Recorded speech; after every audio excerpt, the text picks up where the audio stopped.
Hi,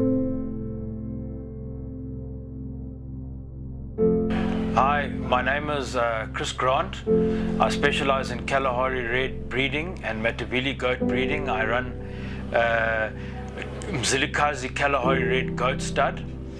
Currently, we're sitting on about 850 goats altogether. The pedigrees are around about 250.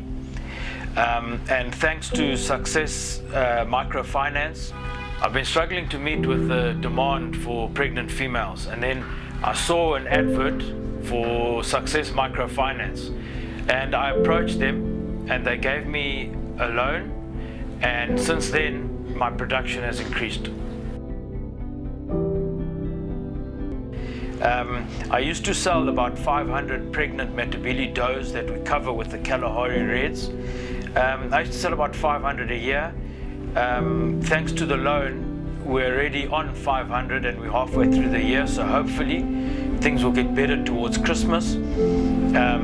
People will come home, they'll buy more. We have a production sale in December where we sell about 100 goats.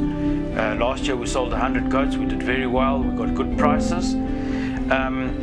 And basically because of this loan, I was able to increase my goat numbers, sell more numbers, and I'd like to say in my mother tongue in Ndebele uthi ngiyabonga Success Microfinance ungincedile kakhulu ngeproject yami isikhula, and by next year uzabona uthi senkalakatha.